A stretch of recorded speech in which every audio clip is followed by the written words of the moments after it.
दुनिया में सबसे ज़्यादा वोलाटाइल बिटकॉइन को माना जाता है। ये एक ऐसा चीज़ है जो कभी ऊपर चले जाती है, कभी नीचे आ जाती है। तो कनाडा का वीज़ा ट्रेंड भी ऐसा ही रहता है। इसको हम वेदर, जो वीकली वेदर फोरकास्ट होता है, उससे भी कंपेयर कर सकते हैं कि कभी बादल आ गए, कभी सूरज आ गया। तो इस तरीके से ये चेंज होता रहता है। तो इस वीक का जो हमारा पिछला मंथ गया है, उसमें जो वीज़े आए हैं वो भी आपके साथ डिस्कस करूंगा, किन किन तरह के वीज़े आ रहे हैं, और इस वीक का जहाँ पिछले मंथ का जो है वो वीज़ा ट्रेंड क्या गया है। ये मैं इसलिए डिस्कस करता रहता हूं क्योंकि कनाडा का जो वीज़ा ट्रेंड है, जो टाइमलाइन है, वो इतनी ज़्यादा चेंज होती है कि खुद पता नहीं चलता है कि कब वीज़ा आना शुरू हो गए, कब रिफ्यूज़ल का जो है वो इतनी बड़ी गिनती हो गई। तो इस मंथ का जो है कनाडा का ट्रेंड जो है सारी कैटेगरीज का, चाहे वर्क परमिट है, चाहे विजिटर है, चाहे वो स्टडी वीज़ा है, वो बताऊंगा। साथ में जो इस टाइम पे ऑफिशियल टाइम लाइन जो क्या चल रहा है और एक्चुअल में कितने दिन में वीज़ा आ रहा है, तो इसको जानने के लिए वीडियो को एंड तक देखिएगा। उससे पहले हमारा यूट्यूब चैनल जरूर सब्सक्राइब कर लीजिएगा, क्योंकि इस पे आपको ऐसी ही इन्फॉर्मेटिव वीडियोस देखने को मिलती है। तो सबसे पहले बात करते हैं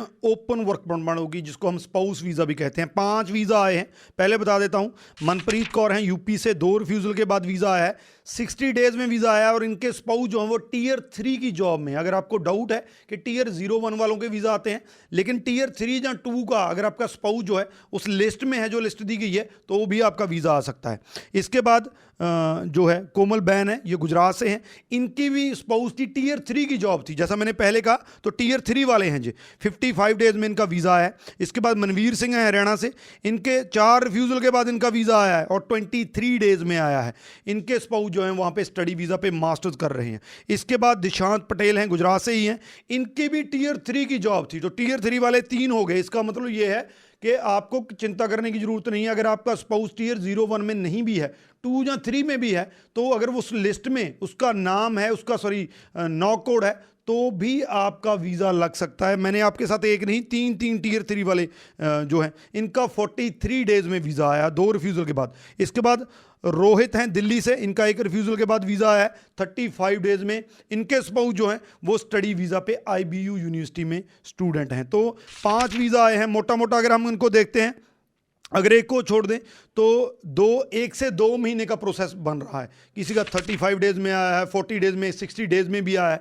तो अगर टाइमलाइन हम देखें जो ओपन वर्क की, वो कहीं ना कहीं पे जो है वो 1 से 2 मंथ बन रही है। अगर ऑफिशियल देखें तो ऑफिशियल 10 वीक बन रहा है, यानी कि मोटा मोटा 2.5 महीने बन रहा है। तो ओवरऑल जो है प्रैक्टिकली जो है 1 से 2 महीने में अगर आपका स्पाउस वीज़ा लगाया हुआ है तो आ रहा है। इसमें आपको एक और बात ऐड करना चाहता हूँ कि जो भी जिसका स्पाउस वहाँ पे वर्क परमिट पे है, अगर आपकी प्रेजेंटेशन सही है, सारा कुछ सही है, तो आपके चांसेस बहुत ज़्यादा है। इसके बाद बात करते हैं स्टडी वीज़ा की।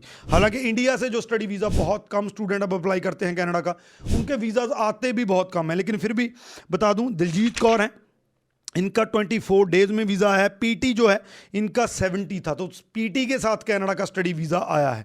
इसके बाद जसकरणदीप कौर हैं, इनकी स्टडी परमिट की एक्सटेंशन थी, तो इनका जो एक्सटेंशन है वो 4 मंथ में अप्रूव हुआ है। तो ऑनशोर वालों को बता दूं 3 से 4 महीने का जो है वो टाइम चल रहा है। अगर आप कनाडा के अंदर हैं, अपना स्टडी परमिट डालते हैं, एक्सटेंशन डालते हैं, तो 3 से 4 महीने आपका टाइम लग रहा है।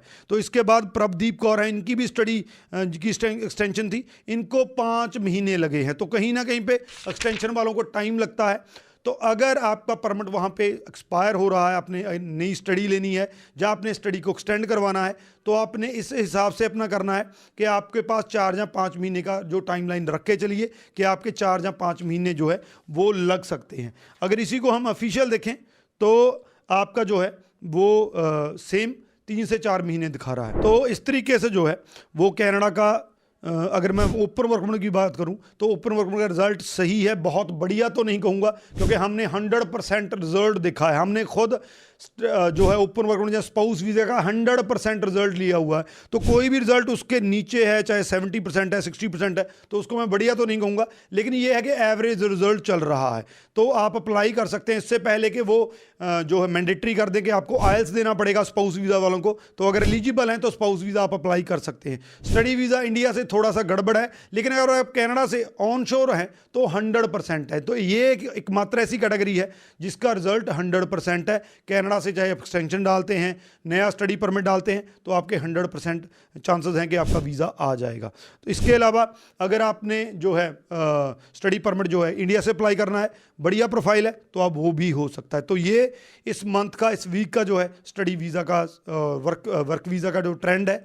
इसके अलावा अगर आपने कनाडा जाना है तो अपना प्रोफाइल प्रॉपर असेस कीजिए, उसके बाद ही अप्लाई कीजिए। अगर कनाडा के अंदर वहाँ पे बैठे हैं तो जल्दी से जल्दी प्लान बी जो है, आपका परमिट एक्सपायर हो रहा है, प्लान बी पे ध्यान देना शुरू कीजिए, उस पर वर्क करना शुरू कीजिए। अदरवाइज परमिट एक्सपायर होकर आपको इंडिया लौटना पड़ सकता है।